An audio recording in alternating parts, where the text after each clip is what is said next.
अस्सलामुअलैकुम, welcome to my YouTube channel smart learning. Second year English की unit number 9 एक poem है the toys. इसकी मुकम्मल एक्सरसाइज इस वीडियो के अंदर हम कवर करेंगे। सबसे पहले एक ग्लॉसरी का पोर्शन है, कुछ वर्ड्स मीनिंग है उनके देख लेते हैं। एब्रेडेड जो है एक वर्ड है जिसका मतलब है रब्ड एंड वॉर्ड, मतलब रगड़ा हुआ, घिसा हुआ, ठीक है। फिर है ब्लू बेल्स। ब्लू बेल जो है एक किस्म का जो है वो फूल होता है, नीली घंटी नुमा फूल, उसकी शेप जो है वो बेल नुमा होती है, घंटी नुमा। ड्रॉन कहते हैं पुल्ड, खींचा हुआ। लेट जो है रीसेंट, गुज़िश्ता। फिर रेंज्ड जो वर्ड है सेट आउट रेगुलरली, इसका मीनिंग मैंने यहाँ पे नहीं लिखा, बाकायदगी से तरतीब दिया गया, ठीक है, बाकायदगी से तरतीब दिया गया। ट्रेंस्ड ब्रेथ कहते हैं जी the almost extinct breath in the unconsciousness before death. तो जो मौत से पहले की आखिरी मध्यम कमज़ोर सी सांस होती है, बिल्कुल मरने वाली सांस, उसको कहते हैं ट्रेंस्ड ब्रेथ। वाइज जो है वो वैसे दाना या अक्लमंद को कहते हैं। मैनर भी इसका मतलब है, जिसका मतलब है तरीका। फिर है जी रॉथ। रॉथ नाउन है। फियर्स एंगर, शदीद गुस्सा, गज़ब या कहर को कहते हैं, या जलाल को। नेक्स्ट हम देख लेते हैं जी, हमारे पास कुछ वोकेबलरी के अंदर वेदर से रिलेटेड वर्ड्स हैं। ये तकरीबन 15, शायद ये 15 अल्फाज हैं, इनको यहाँ पे ब्लैंक्स के अंदर फिल करना है। तो पहला है it is very breezy today, I think it is northern wind. तो ब्रीजी मतलब कि ठंडी हवा वाला। आज कैसा मौसम है जी? ठंडी हवाएं चल रही हैं। फिर है जी दूसरा, they got married on a bright sunny day in June. तो सनी डे मतलब कि सूरज जब निकला होता है तो रोशन दिन होता है, बिल्कुल क्लियर होता है मौसम। Wait till the weather is clear to take a bike ride. तो जब तक मौसम साफ़ नहीं हो जाता उस वक्त तक इंतज़ार करो बाइक राइड के लिए। चौथा है जी, some people prefer to hike when it is cloudy rather than when it is sunny. तो मतलब ये एक दूसरे के मुतज़ाद होंगे। रादर मतलब कि बजाय। तो कुछ लोग तरजीह देते हैं हाइक करने को, हाइकिंग करने को जब मौसम अबर आलूद हो, मतलब कि बादल आए हुए हों, सनी डे के मुकाबले में। फिर है जी, I hate damp cold days when I can't warm up. Damp कहते हैं जी नम। तो जो नम दिन होते हैं, ठंडे दिन होते हैं, वो मुझे अच्छे नहीं लगते क्योंकि मैं अपने आप को गर्म नहीं कर सकता। फिर उसके बाद छठा देख लें जी, हमारे पास है जी द वेदर इज़ रादर शावरी। तो यहाँ पे ये ऊपर रादर का मतलब था जी हमारे पास बजाय, लेकिन यहाँ पे रादर जो है ये एक एडवर्ब है जिसका मतलब है काफ़ी। तो वेदर जो है वो काफ़ी शावरी है आज, तो ये एडजेक्टिव है, इसको ये डिस्क्राइब कर रहा है। रादर तो एडवर्ब बन जाएगा। तो शावरी मतलब कि बारिश हो रही है काफ़ी, तो आपको रेन जैकेट लेनी चाहिए। Next week will be hot and dry. जो अगला हफ्ता है वो खुश्क होगा और गर्म होगा। फिर हमारे पास 8 नंबर है the weather is dull this week. के मौसम जो है इस हफ्ते बेरोनक है। I wish it would rain. फिर 9 नंबर है the stormy bay can be dangerous if you are not careful. तो बे जो खलीज होती है, ठीक है, तो खलीज जो होती है उसका वो कह रहा है कि स्टॉर्मी बे मतलब कि वहाँ पे जब तूफ़ान चल रहा हो तो ख़तरनाक हो सकती है अगर आप केयरफुल नहीं होते। It is so foggy today when that I can't see any of the mountains. तो फॉगी मतलब कि धुंधला है, मैं जो है कोई भी माउंटेन नहीं देख सकता। फिर 11वां है दी वेदर इन मरी इज़ ऑफन रेनी। तो वेदर जो है मरी के अंदर वो अक्सर बारिश वाला होता है, बारिश ही वहाँ होती रहती है। 12वां है spring weather often feature drizzly days. तो ये भी एडजेक्टिव है। ड्रिजली मतलब कि हल्की फुल्की बारिश होती है और फिर उसके बाद कुछ दिनों तक सूरज निकलता है। 13वां है if you are a skier. जो स्कीइंग करते हैं, बर्फ़ के ऊपर फिसलते हैं, you will be happy to know that it will be snowy next week. तो अगर आप स्कीयर हैं मतलब कि बर्फ़ के ऊपर वो जो है स्कीइंग करते हैं, तो आप खुश होंगे जान के कि अगला जो हफ्ता होगा वो बर्फ़बारी का होगा। फिर 14वां है जी अच्छा यहाँ पे मैंने भी मिस्टेक की थी लेकिन ये करेक्शन नहीं की, तो यहाँ पे वेट आएगा, ठीक है। The wet weather put him into a foul mood. कि जो वेट वेदर था, नम जो है मौसम था, उसने उसका जो मूड था वो ख़राब कर दिया। फिर उसके बाद है विंटर इज़ यूजली वेरी हेज़ी, ठीक है। तो यहाँ पे हमारे पास क्या वर्ड होगा? हेज़ी, ठीक है। जो विंटर होता है वो धुंधला ही होता है अमूमन नॉर्थ के अंदर, ठीक है। तो यहाँ तक हमारे पास ये वेदर से रिलेटेड वर्ड्स थे। नेक्स्ट हमारे पास देख लेते हैं जी शेड्स ऑफ मीनिंग्स।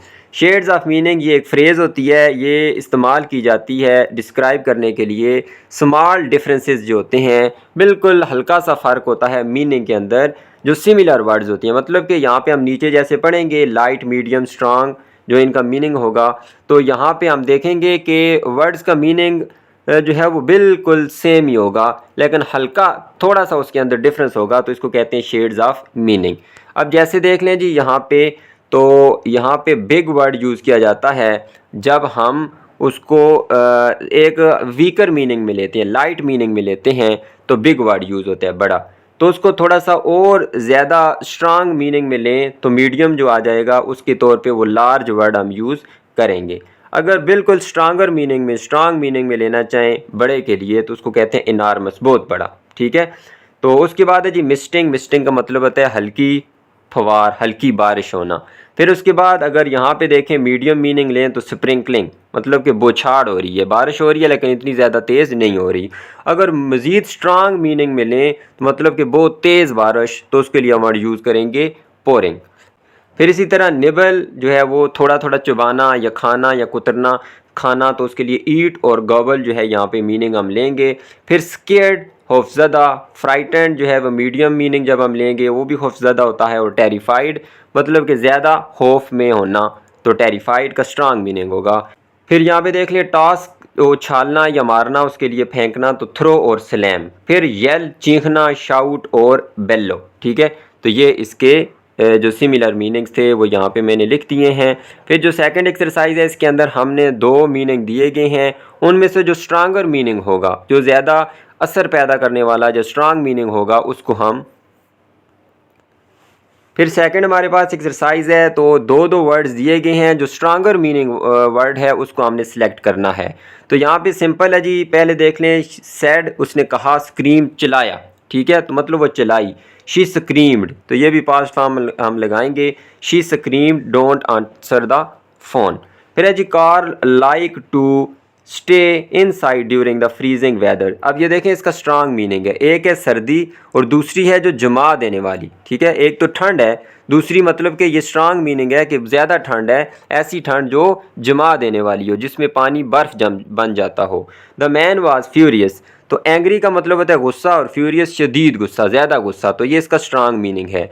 फिर यहाँ पे देख लें रेनिंग, एक तो बारिश है, और पोरिंग मूसलाधार बारिश, मतलब तेज़ बारिश, तो ये स्ट्रांग मीनिंग वर्ड है। फिर लार्ज बड़े को कहते हैं, और जाइगेंटिक कहते हैं बहुत बड़ा, देव हैकल, तो इसका स्ट्रांग मीनिंग है। तो ये सारे जो सेकंड नंबर वाले हैं इनके स्ट्रांग मीनिंग है, बाकी जो है उनके थोड़े से लाइट या मीडियम मीनिंग है उसके मुकाबले में। फिर दूसरी, ये जो तीसरी एक्सरसाइज है इसके अंदर हमने वीकर मीनिंग वाले सिलेक्ट करने हैं।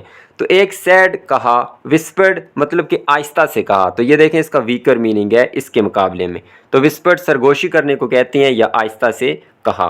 फिर यहाँ पे देख लें दूसरा जी, एक होता है कोल्ड, ठंडा, और कूल मतलब कि खुशगवार, थोड़ा सा ठंडा, इसके मुकाबले में इसका वीकर मीनिंग है कूल का। फिर एंग्री गुस्सा होने को कहते हैं, और क्रॉस मतलब कि चिड़चिड़ा होना, मुंह बनाना, चिड़चिड़ा होना, तो चिड़चिड़े को कहते हैं, तो इस वजह से इसका भी ये वीकर मीनिंग है। फिर रेनिंग और स्प्रिंकलिंग में देख लें, तो रेनिंग बारिश को कहते हैं, और स्प्रिंकलिंग जो है वो लाइट रेन, जो हल्की फवार है, हल्की बारिश है, उसको कहते हैं, तो इसका वीकर मीनिंग है इसके मुकाबले में। फिर यहाँ पे देख लें तो बिग और लार्ज, तो बिग और लार्ज हमने स्टेबल में भी देखा है, बिग का जो है वो लाइट मीनिंग है, जबकि जो लार्ज है उसका थोड़ा सा उससे स्ट्रांगर मीनिंग है। तो यहाँ पे हमने वीकर मीनिंग वाले इस्तेमाल करने हैं, इस वजह से बिग आ जाएगा। The big dog growled at the postman, जो गुर्राया या गरजा वो बड़ा कुत्ता पोस्टमैन की तरफ। नेक्स्ट ही हमारे पास लास्ट एक्सरसाइज है, सी टॉपिक है, put the verb in the correct first conditional form. तो पिछली एक्सरसाइज के हमने अंदर देखा था ज़ीरो कंडीशनल सेंटेंस देखे थे, इस एक्सरसाइज में हम देखेंगे फर्स्ट कंडीशनल सेंटेंस। इसके अलावा अगर आप SST जनरल की तैयारी कर रहे हैं तो मेरा एक अलग से कोर्स भी मौजूद है, आप वहाँ पे भी देख सकते हैं। लेक्चर नंबर 15 और लेक्चर नंबर 16 दोनों वीडियोज़ के अंदर मैंने कंडीशनल सेंटेंसेस समझाए हैं। 15 के अंदर ज़ीरो और फर्स्ट कंडीशनल, और 16 के अंदर सेकंड और थर्ड कंडीशनल सेंटेंसेस मैंने प्रॉपर जो है एग्जांपल के साथ और पैटर्न के साथ, स्ट्रक्चर के साथ समझाए हैं। तो यहाँ पे एक एक्सरसाइज को सॉल्व करते हैं जी। 20 क्वेश्चन है, आपने कैसे सॉल्व करना है याद रखें कि फर्स्ट कंडीशनल फॉर्म जो होती है उसका स्ट्रक्चर क्या होगा, उस सेंटेंस का स्ट्रक्चर क्या होगा। ये एक कम्प्लेक्स सेंटेंस होता है। कम्प्लेक्स सेंटेंस में एक डिपेंडेंट क्लाज और दूसरी इंडिपेंडेंट क्लाज होती है। तो जो इफ़ क्लाज होगी, इफ़ ये एक कंजंक्शन है, सबऑर्डिनेटिंग कंजंक्शन, उसके साथ जो है वो सिंपल प्रेजेंट टेंस आएगा, मतलब कि वर्ब की फर्स्ट फॉर्म आएगी। फिर अगर इफ़ क्लास पहले है तो उसके बाद कामा लगाएंगे और आगे सब्जेक्ट आ जाएगा, फिर विल लगाना है हमेशा। अगर इधर प्रेजेंट फॉर्म है तो आगे विल आएगा और विल के बाद वर्ब की फर्स्ट फॉर्म आएगी। जो भी मॉडल वर्ब हो, मॉडल वर्ब के बाद हमेशा वर्ब की फर्स्ट फॉर्म ही लगाएंगे हम। फिर यहाँ पे देख लें जी, कभी कभार ऐसे होगा कि ये जो क्लास है इसको मेन क्लास कहते हैं, ठीक है, जिसमें विल और वर्ब की फर्स्ट फॉर्म आएगी। अगर ये पहले आ जाती है और इफ़ क्लास बाद में आ जाती है तो फिर आपने कामा का इस्तेमाल नहीं करना। ये जो इफ़ क्लास है इसको डिपेंडेंट क्लास कहते हैं, ये दूसरी क्लास को इंडिपेंडेंट क्लास कहते हैं, और ये दोनों मिलके कम्प्लेक्स सेंटेंस बनाती हैं।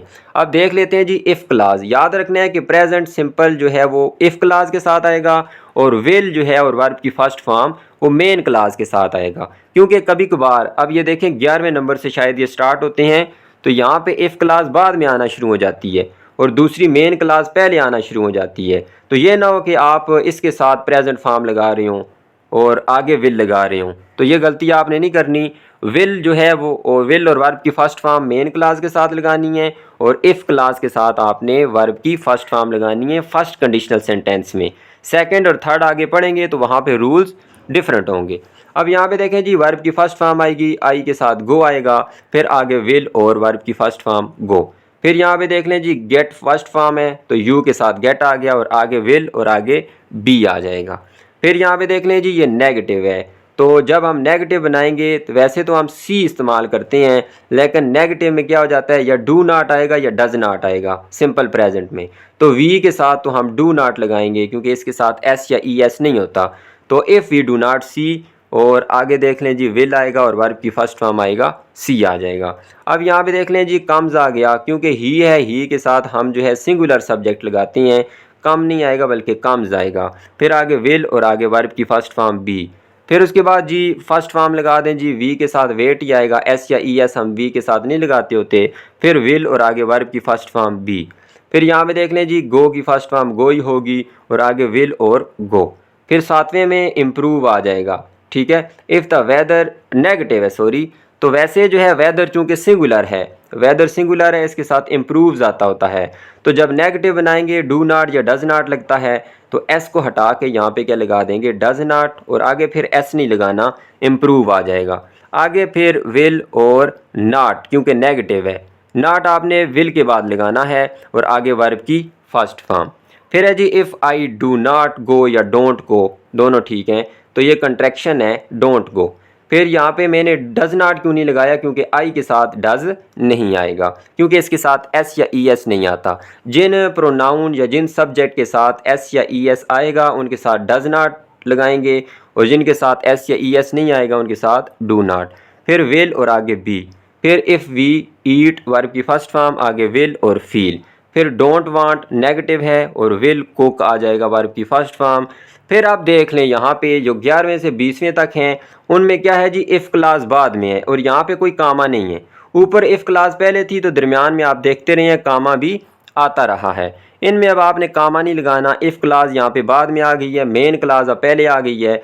अब मेन क्लास के साथ आपने विल लगाना है और वर्ब की फर्स्ट फॉर्म, और इफ़ क्लास के साथ सिंपल प्रेजेंट। ये आपने लाजमी याद रखना है। ये ना हो कि आपने यही रट्टा लगाया हो कि पहले सिंपल प्रेजेंट आता है और बाद में विल आता है और फर्स्ट फॉर्म। ये नहीं याद रखना, बल्कि ये याद रखना है कि इफ़ क्लास के साथ सिंपल प्रेजेंट और मेन क्लास के साथ विल और वर्ब की फर्स्ट फॉर्म। अब मेन क्लास पहले है तो विल और वर्ब की फर्स्ट फॉर्म कम और आगे वांट आ गया।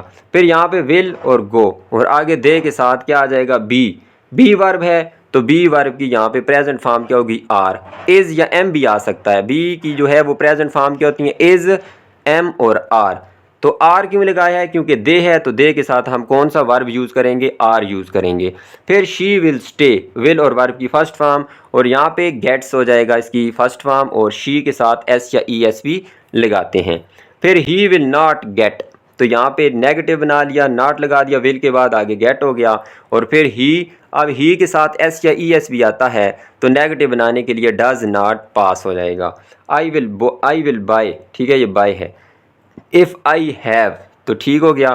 फिर उसके बाद अगर यहाँ पे सिंगुलर कोई होता, जैसे ही शी होता, कोई सिंगुलर नाउन होता, तो फिर यहाँ पे हैज़ लगाते। अच्छा, शी विल कुक और उसके बाद गो हो जाएगा वर्ब की फर्स्ट फॉर्म, फिर विल वर्ब की फर्स्ट फॉर्म और दे के साथ सिंपल प्रेजेंट। इसी तरह बाकी भी देख सकते हैं। लास्ट वाला देख लें जी, I will not go, main clause पहले, इफ़ क्लास बाद में है, तो चूंकि इसको नेगेटिव बनाना है यू के साथ डू नॉट आएगा, तो डू नॉट और आगे वर्ब की फर्स्ट फॉर्म कम आ जाएगा। तो यहाँ तक हमारी एक्सरसाइज थी यूनिट नंबर 9 की। उम्मीद करता हूँ आपको वीडियो पसंद आई होगी। वीडियो अच्छी लगी है तो इसको लाइक कर दें, चैनल को सब्सक्राइब कर दें। अल्लाह हाफिज़।